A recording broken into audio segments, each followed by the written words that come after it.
This week on the Discovering God podcast. Church is getting a lot of black eyes, and it's not like That's they're right. stopping. It's like they're accelerating still.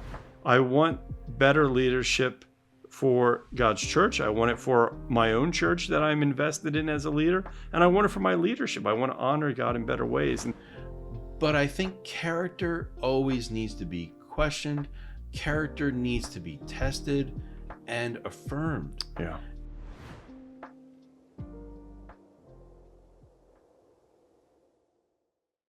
Hey, thanks for tuning into another episode of the Discovering God podcast, where we hope you come face to face with God by coming face to face with God's scriptures. Joined here again with Rip. Hey man, how you doing? I'm good. It's good to be with you. Good to be with you too. This is a sensitive topic we're talking about today. It doesn't take a genius to look at the news and the media and realize that the church has an image problem right now. Church is getting a lot of black eyes, and it's not like they're right. stopping. It's like they're accelerating still. That's funny that you call it a black eye, because I was reading this quote, and this quote has nothing to do with what we're talking about today. But it is from Hugh Ross. He wrote a book for bivocational pastors. And he said, "Flack from the enemy is cool, but when friendly fire or shooting ourselves in the foot or the face should be avoided at all costs." And if I would define the era in which we are right now, and as we watch, unfortunately, pastoral leader after pastoral leader falling into sin, falling into moral failure, falling into acts of narcissism and greed, we're shooting ourselves in the foot. We're not getting attacked or persecuted by the enemy. We're catching flack for our own wrongdoing. Yeah, it's like we're not getting taken out from outside.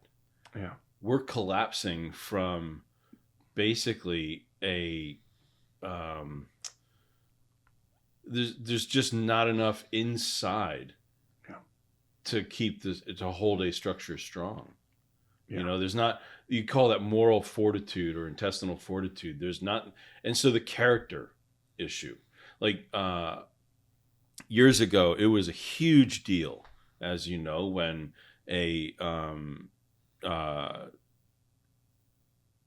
not Jerry Falwell, The Bakers and Swagger. The Bakers and Swagger, right. When Jerry Swaggart and Jim and Tammy Baker, when they fell, that was sexual sin.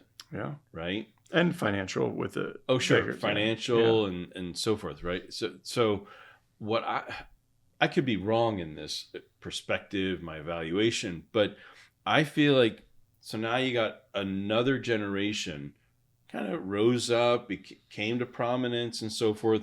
Oh, but don't forget Ravi Zacharias, right, posthumously, entirely discredited, unfortunately. Right. Yeah, one of the leading apologetic voices in the last 40 years, and posthumously discredited. One of the largest 100%. Churches in the United States, Gateway Church, is that what they were called? Gateway right? Church. With Robert Morris. Tony Evans. Like overnight. And in this case, we're naming names, but these are public already. And then in our own, kind of our own circles, so to say, but ones that we've been somewhat affiliated to, but Mike Bickle and the whole House of Prayer, pretty much overnight sort of collapsed. Yeah. It's all but gone. And actually, all these that we're naming are pretty much overnight. They're all within a few months of each other. Right. And so 40 years ago, when the others were happening, it seemed like it was kind of a small cluster. The nature of it seemed a little more tight and not kind of cancerous tentacles. It was a little tight, defined within financial and sexual sin. But it wasn't systemic, seemingly, throughout the system. Correct. It probably was there, but yeah. Now, it's like it's on steroids, and it's larger in scale. It's more cancerous, let's call it, more systemic. It's not just sexual sin. It's pathological stuff. Yeah. Like in a diagnosable sense. It's heartbreaking. It's heartbreaking. When Bickle's stuff came out, they said if half of his stuff is true, just half, then it is like pathological. Yeah. That's how bad that is. And we're not judging or celebrating Right. their fall, because all of us are human. Like, first and foremost, as leaders, we remember that we're human, that there's a reality in us that if we're not careful, we too can make mistakes. Mm-hmm. And, I read a quote that said only 36% of these pastor leaders that this one book, kind of out of the thousands, I think it was like 4,000 people that they interviewed, only 36% of them were able to accurately identify their emotions and what was happening inside them. So there's just a reality that there's so much to ourselves that we don't know and that we'll give into if we're not careful. And so we're not celebrating the fall of these people. We're not judging them. But we also realize something has to change. The church needs to structure itself differently. Leaders need to behave differently. And overall, there has to be a different way of doing this. So back in that day, 40 years ago-ish, I guess, I was just watching this last night. Ted Koppel interviewed 7 large evangelical prominent names of that day, who had at that time their own level of massive followings, which was pretty much in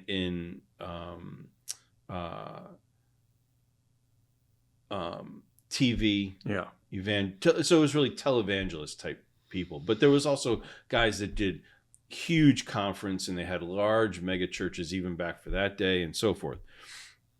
And what was so interesting, though, was number one, Ted Koppel did it. So a public figure in the news, like, it mattered enough still to them that we still want to talk to you guys. But also the people that were allowed to get up and in the audience, in the live audience of about 4,000 people there that night, they got up and they were basically saying, we need more from you. And like, we expect more from you, and you're our leaders. And they were, a few of them kind of went over the line a little bit, and they were probably accusing them when they weren't the ones that had things go on.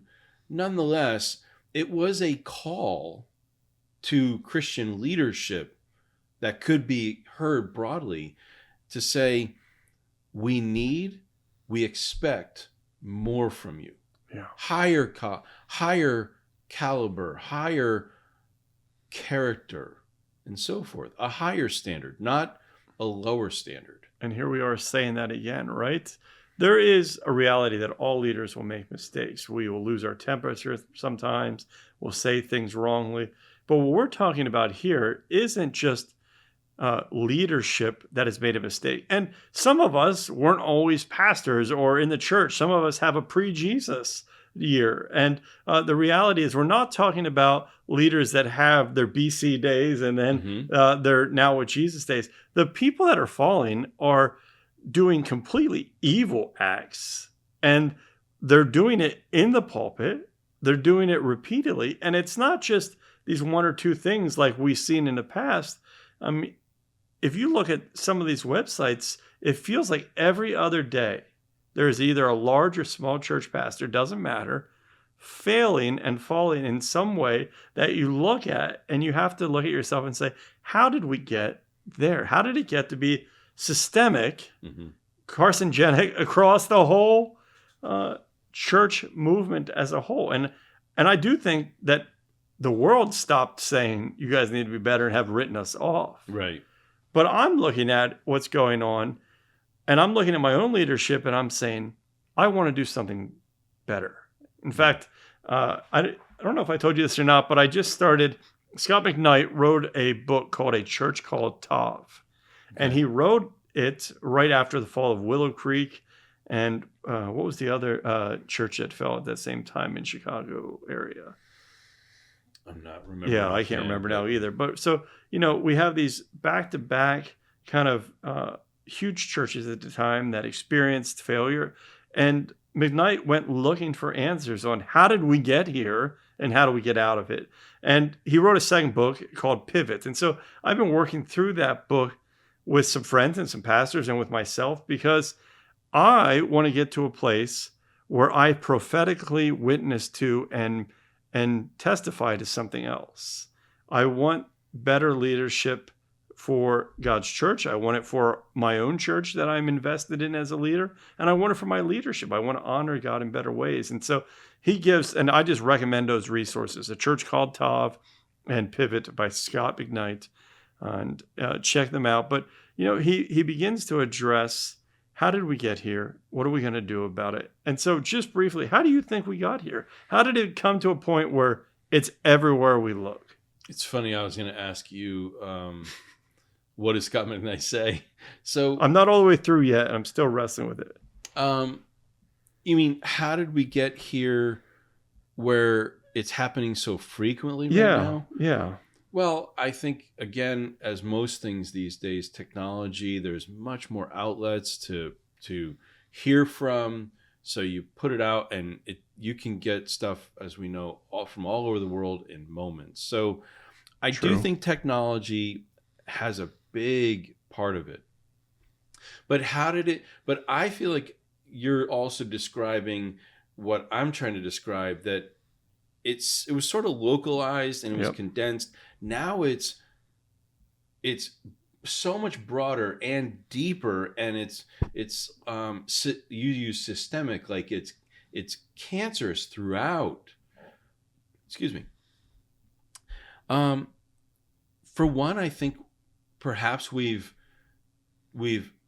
taken people and when they may have needed a sideline time, they've been propped up quickly again. Yeah. They've been put back into the pulpit, let's say, into the position too soon. That's true. Maybe we're not asking enough self-reflection. So it's not like I'm saying they should get a timeout and time in the hockey penalty box to use these different illustrations for the sake of punishing. But I think character always needs to be questioned. Character needs to be tested and affirmed. Yeah. And I'm not sure that when someone is, maybe they were in an adulterous affair and they kind of hung around for 2-3 months and then they get propped back into service. Right. Because, I'm dealing with them, or, they're under my care. Well, how about a long season of self-reflection? Like, do the inner work a while. Yeah. I'm perplexed by even, while divorce is a multifaceted discussion itself, I'm perplexed when I've seen people that have gotten divorced in public ministry. Yeah. Not taking a break. And no break. Yeah. Like, that honestly would not have happened when you and I were kids. Yeah. There would have been a break, let's say. Or the church would have been. Now, there was stuff happening under the surface for sure, because there wasn't the exposure rate that we have now, the ability. Yeah. But still, I do feel that people were quicker to call that stuff out on the carpet. I've been through church splits in my upbringing where how we handle situations like that was so debated that it became divisive to the church community. That could be another reason why. Yeah. Because all of a sudden, those discussions, maybe they divided churches over a person in the church, over a figure. And if it's divided, I think over time, we've not wanted to do the heavy lifting. We've not wanted to do that hard yards of, it's hard to hold people accountable. I think too, do we always know how to do it? You've said before, we've had times where it's come up in out of necessity, like what's the not the church politics, but what's the structure? The governance. Yeah. The governance. Yeah. What's the governance? So how you handle disagreements and stuff. Yeah. Those things, if you're not aware or if they're not clearly defined, things are going to go unseen. I think there also is, you take the path of least resistance. Yeah. And people will get through because we don't want this to get known. I was thinking in church history, there's always been large speakers. I mean, we have Billy Sundays, we have the Jonathan Edwards, Andrew Murrays, but somewhere around the era of I almost said Bob Dylan, I don't know why, Billy Graham, the circuit emerges. And we had that somewhat in previous years, but where people were professional leaders and they traveled. And to stay on top of a circuit, to stay relevant, you have to constantly be reinventing yourself. You have to portray. And at the same time, we grow into what we call seeker-friendly, seeker-sensitive churches that are driven much more on what I would call a consumeristic approach to church. And as a result, we looked for businessmen and we looked for skills rather than character. You had that pastor CEO phase for quite a while too. And it's still there.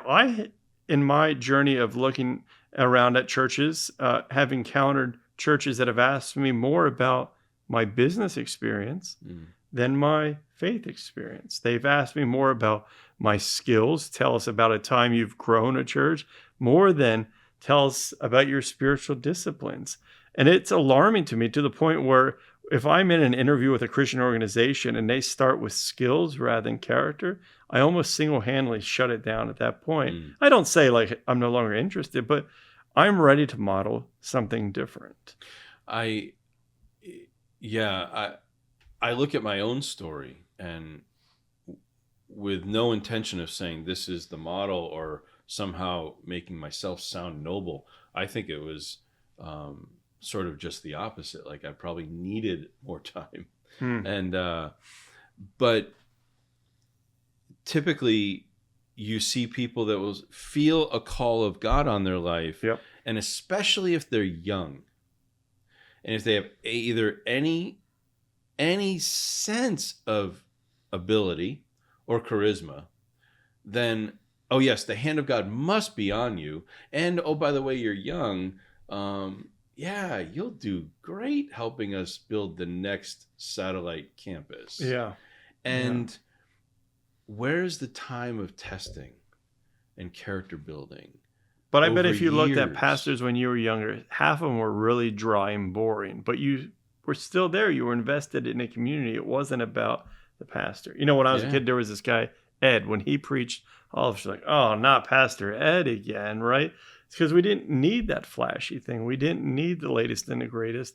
We were invested in a community as a whole. But what you're speaking about is that we're attracted to these singular voices and these singular skill sets now.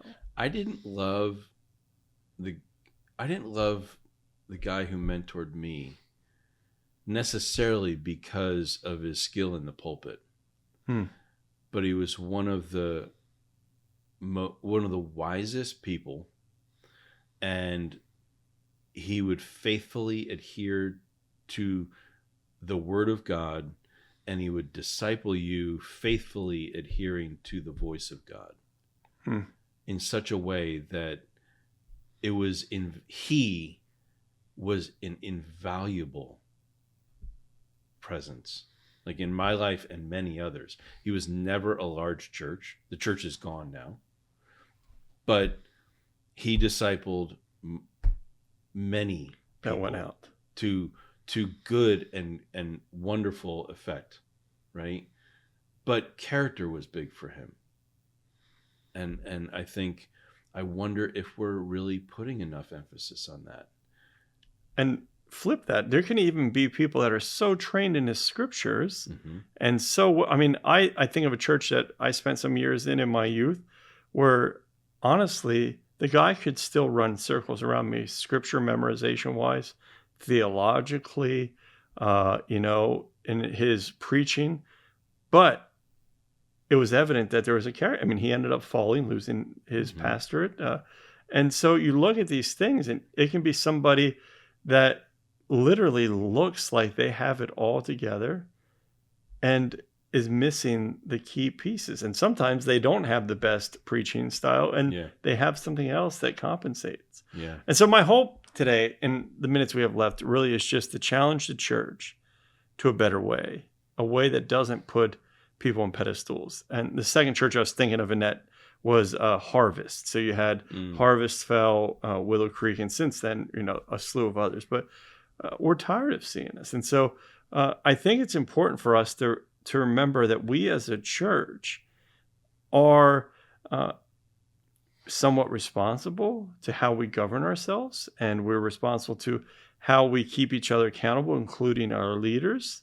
And so these failures reflect on all of us because we've allowed a compromise on character, on proving character anyway, mature leadership in a way that, man, this guy is got skills and capacity, let's put him up. And so we're responsible for that. So back in the day, if you were, like when we came up in the vineyard, if anybody stepped forward and said, I kind of am interested in X, within the vineyard, it was always church planting. So it was pastor. The response was, great. That's awesome. And without fail, it was, how about you meet me on Sunday morning at 8:15 to help set up chairs? Yeah. And I was on all the setup teams in the vineyard. Yeah. Exactly. That was indeterminate amount of time. Just doing that. You didn't get to lead even a small group back in that day was a high enough standard and to such a degree that you didn't get put into that. I wonder how much today we're really going, will you serve behind the scenes before you ever have visibility? Lance Pitlock, the pastor at He's Anaheim Vineyard, about. In his one book, Simple Thoughts on Leadership, one of my favorite books, I take a lot of leaders I've hired through that. He says, look for the guy cleaning your toilet. Yeah. And I love that line. Yeah. Well, the illustration I'm using was directly from Lance, from our friend Phil. Yeah. Who came to Double L Phil, who came to him with that very thing. And it was great. I'll see you Sunday morning. Love to have you help me set up chairs. Wow. And he's like, I did that for 18 months. Yeah. Before I ever did anything. Yeah. Just that. Yeah. And in 18 months, we think I should be preaching and teaching and right, exactly. I should have the visibility inside of 18 months. Because church planting, like you're going to be sent off within 18 to 24 months. So you got to go through all the steps in 18 to 24 months. And quite frankly, sometimes life hasn't happened enough in 18 to 24 months to really mold and shape character yet. There's a quote, I forget who said it, but he says the temptation for self-promotion is never far from anyone in leadership. And as I think about that, that's why character matters. Mm-hmm. Because if you are allowed at a pedestal, if you are allowed to climb on skill and not character alone, you begin to believe your own importance. I can tell you, this is not just a pastor problem either. It's an organization problem. I sit in organizations where I have seen people say one person doesn't deserve to move up, but the people that do move up based on skill are the most emotionally unhealthy people. Yeah. And they're the kind that will talk over you in a meeting, shut you up in a meeting, put you down. And I'm sitting there going, how did that person get into a leader? And if you challenge them, they get more defensive rather than humble. And this is important for us to realize that these kind of things are happening across the board in all Christian organizations because of this. So let's go over some quick scriptures before we close out on things to remember about what makes a good leader so that we as the church can do better, but also we as leaders can do better. So what first comes to your mind when you think, what makes a good leader? What speaks to character? Probably Jesus' instruction. I'm never great with chapter and verse, but that's fine. If you want to be great in my kingdom, you'll be the servant of all. Yeah. So if you want to be the greatest, you learn to be the least. And that's probably one of the biggest things, I think, for me these days. Yeah. Is what would be my heart attitude behind this? I like that. we also talked before this about Timothy, right? Mhm. The qualifications for overseers or I didn't go those. there yet because Yeah, there was so many of I the right qualifications, there. I which is I was good setting and you up for it, but appropriate. I You were like where setting you me up went. for Yeah, it. But I'm like, oh shoot, I can't list all those, rattle them all off. But but that standard yeah. that is there, I think, is a standard that we shouldn't lower. And I told you this before. I've seen churches say in their job description on a website, we want a leader that meets First Timothy qualifications. 1 Timothy 3, by the way. Yeah, First Timothy 3 qualifications. But they never interview or bring up those things or check with it, right? To be reapproach, faithful to his wife. So my wife should be interviewed. Yeah. Temperate, people that I've worked with should be interviewed. Self-control, respectable, hospitable, right? Able to teach, which is a small piece of it so far.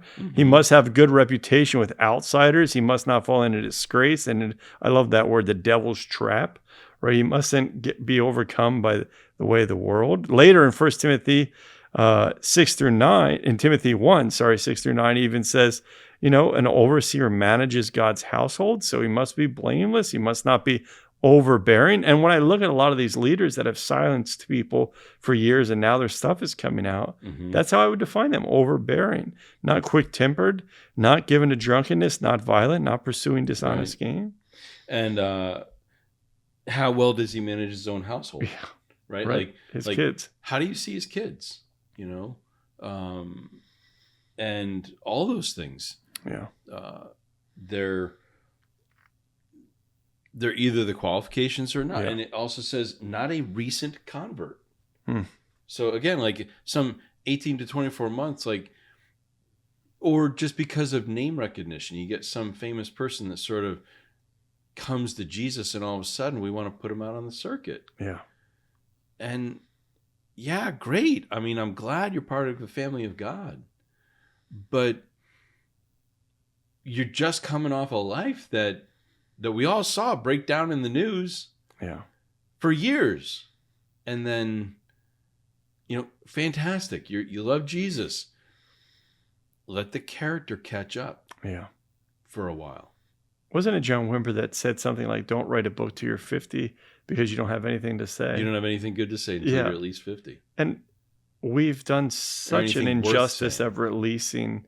And I think young people can be pastors. I mean, Timothy, don't let anyone look down upon you because Right. you're young. There are people that have proven their character. I even look at my own life and I said, man, there are some things I wish I would have learned about leadership before I went in to pastoring in my own context without the oversight of somebody else. Most of the stuff that I did, most of the stuff that I preached and not taught, but probably most of the sermons, I probably would have, I'd never give them now, ever. Yeah. I think that's more a lack of experience than it is some even immaturity and lack of character. Because it's not a lack of character that went on there. It was just personal growth that was needed and educational growth that was needed. But and then 10 years from now, I'd probably be like, well, why was I thinking that when I was 52? Like, that kind of thing. Yeah. But I look back and we all will have that kind of regret, especially once you start. I've made 50. lots of mistakes. I my Lord. definitely regret many things I've said, done, but I also can't allow what we're seeing now to also populate itself. Yeah. I would hope that there'd be something of a call, like that people with a platform would actually be calling the church to more. Because honestly, it shouldn't just rest with some people such as you and I, because honestly, what platform do we actually have that's visible? We don't. Yeah. However, I would hope that people that do would be doing that. And aside from less than a handful that I could name, I don't think people with large names are really calling for it publicly, even. Yeah. You know, I want to model downward mobility in my life. I'm not interested in being that guy anymore. There was a time where I was invited to speak some places. I spoke in workshops. And I can tell you, I'm glad I'm not even being invited to those spaces anymore because I'm not interested in it. Like, I love being involved in our small church. I call myself a pastoral leader, and that's all lowercase because I don't want to be that center person. You know, these traits are as much for the church to keep a pastoral leader accountable to as they are for a leader to keep himself accountable to. Yeah. The other passage that came to my mind, by the way, I just want to say before we close, has nothing to do with pastoral leadership, but it does speak to this way that we're invested in community, downward mobility. And that's this. In Proverbs, one of the wise sayings is this: for lack of guidance, a nation falls, but victory is won through many advisors. And as I look at that, I realize that you and I as leaders can only see a piece of the pie. And when we're left unchecked, we start believing our own strengths. We start believing our own lies. And it's important for us to realize we need advisors. That's people speaking into our lives, keeping us accountable. But we also need the advisors of the church. We as pastors, it is not our job to lead the church or to take it somewhere. We're not the shepherd of the church in the way that Jesus is the shepherd of us and leads us out of the gate. To me, I'm quickly and more convinced that our job is a facilitator. It is to look at who God has given us, ask what God is doing in them and through them and with them, and formulate and put a framework on that. It's not about what vision we have. I remember when I came to River Corner, someone said, "What vision will you have for our church?" And I said, "Only that which God has already put in you, and I want to bring out of you." It's far too long we've brought in visionary leaders instead of leaders that know how to facilitate what God's doing. And I hope I, as a leader, grow in that. And in a season where this is happening, I'm reminded we can't let people go unchecked. We need to keep ourselves in check. We need to call out evil. This stuff is evil that we're seeing. And we need to make sure that we have advisors, that we are drawing out what God's doing in a community rather than making it all about ourselves. Yeah. And just to clarify real quick, but I know because you didn't mean this, but not necessarily the people. The people are not necessarily evil. Fair. You're right. But the actions, the behaviors and so forth. The way it affects people is evil. I mean, this leaves long-lasting traumatic impressions on people. Yeah. And so we're not trying to make a harsh judgment statement. Yeah.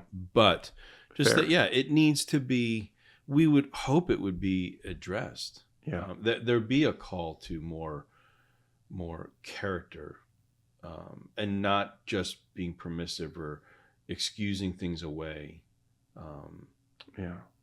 Because I don't know, because the kingdom needs them or something. Well, as we close, I want to say this. Henry Nouwen once wrote, "I want to love God, but I also want a career. I want to be a good Christian, but I want to have my successes as a teacher or a preacher or a speaker. I want to be a saint, but I also love the sensations of the sinners. I want to be close to Christ, but I also want to be popular and liked by people. No wonder that living becomes a tiring enterprise." We've been called to live a different way as leaders. And I'm committed in the second half of my journey as a pastoral leader to being aware of that tension that's always at play in me. I want this and I want this. And far too often, what wins out isn't what Jesus wants. It's what we want out of this world. There's a Hasidic, I can't speak today. There's a tale from a long time ago. I'm trying to remember the years was, but it's a rabbi that says when he was an old man, he said, someone said, "Are you happy with who you became?" And he said, "In this coming world, they'll not ask me, 'Why were you not Moses?' They will ask me, 'Why were you not truly you?'"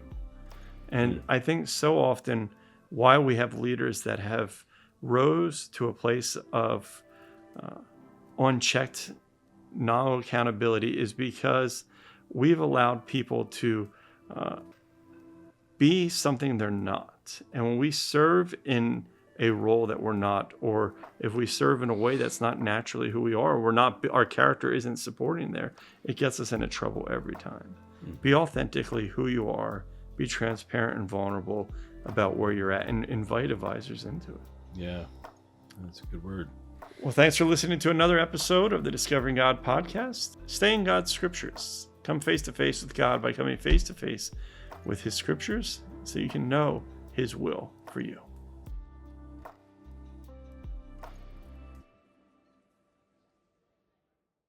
We hope you enjoyed another episode of the Discovering God podcast. And if you did, please like, share, subscribe, and comment. And you can find us on all the social media platforms under Discovering God. Just look for the compass.